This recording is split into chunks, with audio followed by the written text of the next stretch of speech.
रहमान रहीम। अस्सलाम वालेकुम दोस्तों, आप सबको अपने YouTube channel pharmacy technician guide में वेलकम करता हूं। आज की हमारी इस वीडियो का टॉपिक होगा फार्मेसी टेक्नीशियन की बुक माइक्रोबायोलॉजी में से, जिसमें हम डिस्कस करेंगे ब्लड प्लाज्मा को। इसके अलावा ब्लड सीरम और एंटी सीरम को हम डिस्कस करेंगे। तो ब्लड सीरम और एंटी सीरम को समझने से पहले हमें ब्लड प्लाज्मा को समझना होगा, तो फिर हम आसानी के साथ ब्लड सीरम और एंटी सीरम को समझ सकेंगे। तो करते हैं बात ब्लड प्लाज्मा की। ब्लड प्लाज्मा जो है वो एक जर्द रंग का लिक्विड होता है। इसे हम कंपोनेंट ऑफ ब्लड भी कह सकते हैं, जो कि ब्लड सेल्स पर मुश्तमिल होता है। कंसिस्ट ऑफ ब्लड सेल्स, जैसा कि आरबीसीज होते हैं, डब्ल्यूबीसीज, प्लेटलेट्स वगैरह, और इसके अलावा आल क्लॉटिंग फैक्टर्स जैसे कि फिब्रिनोजन है और अदर जो प्रोटीन्स होती हैं उस पर ब्लड प्लाज्मा जो है वो मुश्तमिल होता है।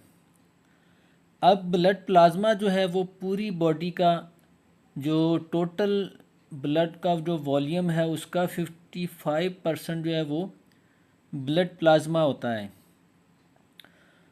और अगर इस ब्लड प्लाज्मा की बात करें कि इसकी इम्पोर्टेंस क्या है, ये किस काम के लिए यूज़ किया जाता है, तो ये जो है ट्रीटमेंट यानी इलाज मुआलजे में इसकी बहुत अहमियत है। यानी बहुत सारी जो डिजीज़ हैं और जो ट्रामास वगैरह होते हैं जिसमें जो है पेशेंट का ब्लड लॉस हो जाता है। एग्जांपल के तौर पे जो बर्न के जो पेशेंट होते हैं, जो जल जाते हैं, तो जलने की वजह से उनका जो ब्लड प्लाज्मा है वो भी जल जाता है। तो उनको जो है इस सूरत में ब्लड प्लाज्मा जो है वो ट्रांसफ्यूज़ किया जाता है। ब्लड प्लाज्मा उनको डोनेट किया जाता है और इस तरह से उनका इलाज किया जाता है। तो इसका एक बहुत आम जो इसका इस्तेमाल है ब्लड प्लाज्मा का, वो इस सूरत में इस्तेमाल किया जाता है। तो ये एक थोड़ा सा ब्लड प्लाज्मा का इंट्रोडक्शन था। अब हम देखते हैं ब्लड सीरम को, कि ब्लड सीरम जो है वो क्या है। तो ब्लड सीरम को जो है वो ब्लड सीरा भी कहा जाता है। तो ये भी एक कंपोनेंट ऑफ ब्लड है, यानी कि एक खून का जो है एक जुज़ है। अब सीरम डज नॉट कंटेन, जो सीरम होता है उसमें ना तो आरबीसीज होते हैं, ना डब्ल्यूबीसीज और ना प्लेटलेट्स वगैरह होते हैं। इसके अलावा इसमें कोई भी क्लॉटिंग फैक्टर जो है वो नहीं पाया जाता, जैसे फिब्रिनोजन है या इसके अलावा जो अदर जो क्लॉटिंग फैक्टर्स हैं वो इसमें नहीं पाए जाते। अब ब्लड सीरम जो है उसमें जितनी भी प्रोटीन्स हैं वो इसमें पाई जाती हैं। वो कौन सी प्रोटीन जो कि ब्लड क्लॉटिंग में यूज़ नहीं होती या उनका कोई रोल नहीं होता।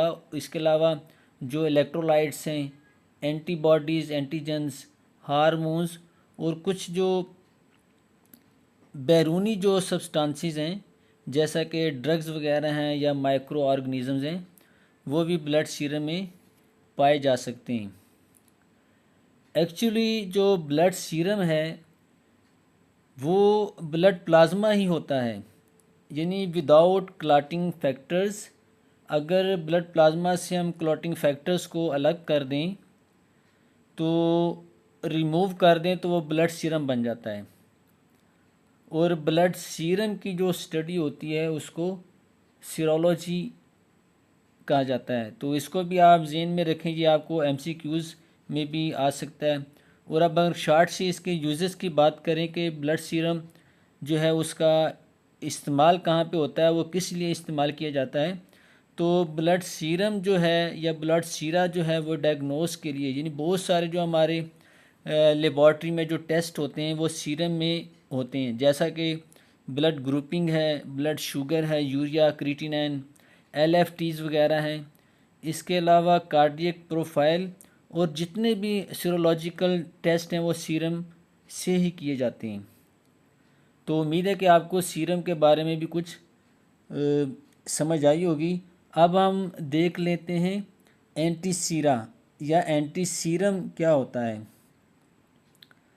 तो एंटीसीरम या एंटीसीरा जो है वो ह्यूमन और नॉन ह्यूमन ब्लड सीरम होता है, जो कि मोनोक्लोनल या पॉलीक्लोनल यानी कि एक ग्रुप ऑफ एंटीबॉडीज़ पर मुश्तमिल होता है। अब थोड़ी सी बात अगर मैं आपको बताऊं कि ये कैसे हासिल किया जाता है, तो फॉर एग्ज़ाम्पल जैसे किसी भी ह्यूमन में या किसी एनिमल में कोई एंटीजन जब इंजेक्ट किया जाता है तो उस ह्यूमन का या एनिमल का जो इम्यून सिस्टम होता है वो इस एंटीजन को रिकग्नाइज़ करता है और इस एंटीजन के ख़िलाफ़ जो है स्पेसिफिक एंटीबॉडी जो है वो प्रोड्यूस करता है, और फिर उस एनिमल या उस ह्यूमन का ब्लड सीरम हासिल कर लिया जाता है जिसमें बहुत सारी एंटीबॉडीज़ होती हैं, जिसे पॉलीक्लोनल एंटीबॉडीज़ कहा जाता है। तो ये सीरम कहलाता है। अब सीरम जो है वो कलेक्शन ऑफ इम्यूनोग्लोबुलिन्स होता है जो कि इम्यून सिस्टम को रिएक्ट करता है किसी स्पेसिफिक एंटीजन के अगेंस्ट। अब इम्यूनोग्लोबुलिन जो है वो एक्चुअली ये एंटीबॉडीज़ का ही दूसरा नाम है, तो कलेक्शन ऑफ एंटीबॉडीज़ भी आप इसको कह सकते हैं, एंटीसीरा या एंटीसीरम को। अब एंटीसीरम का अगर यूज़ की बात करें तो एंटीसीरम जो है वो पैसिव इम्यूनिटी जो है वो पास करता है बहुत सारी डिजीज़ के लिए जब ब्लड ट्रांसफ्यूज़ या ब्लड डोनेशन किया जाता है।